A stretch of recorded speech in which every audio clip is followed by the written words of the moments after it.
UP के महोबा में एक अजीब सा वाकया सामने आया। वहां पर एक शादी थी और दूल्हा दुल्हन मंडप पे जयमाला के लिए तैयार खड़े थे। इतने में ही दुल्हन ने दूल्हे को एक अजीब सी हरकत करते देखा और तब उसे कुछ गड़बड़ लगी और तभी उसने दूल्हे से एक सवाल पूछा और कहा कि अगर तुम इसका जवाब दोगे तो मैं शादी करूंगी, नहीं तो नहीं।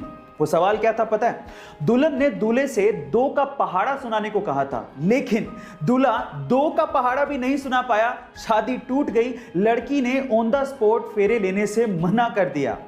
आपको क्या लगता है कि लड़की ने सही किया या गलत? चैट सेक्शन में जरूर लिखिएगा। और ऐसे अमेजिंग वीडियोस की कोरोना के इस समय में हर जगह डर का माहौल बना हुआ है। ऐसे में अगर कहीं से अच्छी खबर आती है या फिर किसी की जान बच जाती है तो दिल को बहुत सुकून मिलता है। कुछ ऐसी अच्छी खबर आई गाजियाबाद के एक अस्पताल से, जहां के डॉक्टर्स और स्टाफ ने मिलकर वहां पर कोरोना संक्रमित एक दंपत्ति की शादी की सालगिरह बनाई और वो भी बहुत धूमधाम से। इनफैक्ट उन्होंने अस्पताल में केक भी काटा।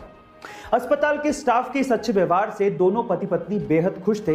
पत्नी कोरोना से रिकवर कर चुकी हैं और पति का भी इलाज चल रहा है। गाइस, आपको अस्पताल के स्टाफ का ये व्यवहार कैसा लगा? चैट सेक्शन में जरूर लिखिएगा। और ऐसे अमेजिंग, एक बार एक अमीर आदमी को एक बूढ़ा आदमी सर्दी में सड़क पे बिना कोट के बैठे दिखा तो उस अमीर आदमी ने बूढ़े आदमी से पूछा कि क्या आपको ठंडी लग रही? आपने तो कोट भी नहीं पहना है। तो उस बूढ़े आदमी ने जवाब दिया कि कोट मेरे पास नहीं है और इस सर्दी का मैं आदी हो चुका हूं।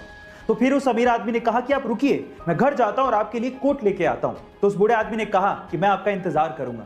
फिर वो अमीर आदमी घर गया, लेकिन घर के काम में व्यस्त हो गया और उसके बाद वो भूल गया। जब सुबह उठा तो उस बूढ़े आदमी की उसे याद आई, पर तब तक वो बूढ़ा आदमी सर्दी के मारे अपनी जान गंवा चुका था। लेकिन उस बूढ़े आदमी ने उस अमीर आदमी के लिए खत छोड़ा था। उस खत में लिखा था कि जब तक मेरे पास गर्म कपड़े नहीं थे, मेरे पास सहन करने की क्षमता थी, शक्ति थी। लेकिन जब आपने मुझे गर्म कपड़े देने का वादा किया, मैं उस वादे से जुड़ गया और मेरी सहन करने की शक्ति खत्म हो गई। इस स्टोरी से आपने क्या, अगर किसी बोल या पत्थर को किसी ढलान पर रख दिया जाए तो वो तुरंत लुढ़क जाएगा, लेकिन चेन्नई के महाबलीपुरम में 45 डिग्री की ढलान पे एक 200 टन वजनी और 20 फीट ऊंची रॉक कितने ही 100 सालों से उसी ढलान पे बिना लुढ़के वहीं के वहीं टिकी हुई है। ना जाने कैसे और इसके पीछे का क्या रहस्य है, कोई नहीं जानता। 1908 में चेन्नई के गवर्नर ने उसी बड़ी रॉक को 7 हाथियों से खिंचवाने की कोशिश करी, लेकिन हाथी हार मान गए। पर वो रॉक अपनी जगह से टस से मस नहीं हुई। गाइस, उस रॉक का नाम है कृष्णा बटर बोल। आपको इस रहस्यमयी बोल के बारे में जान के कैसा लगा? चैट सेक्शन में जरूर लिखेगा।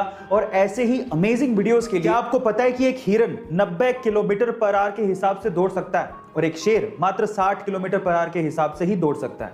लेकिन फिर भी जब एक शेर हिरन के पीछे भागता है तो अधिकतर समय वो उसे दबोच लेता है और उसका शिकार कर लेता है। क्या इसके पीछे का रीजन जानते हैं?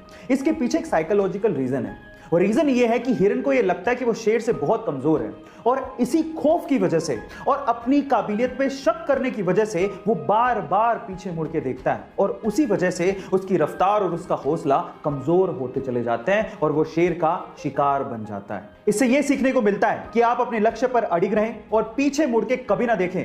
कोई आप पे यकीन करे ना करे, आपको अपने आप पे यकीन जरूर होना चाहिए।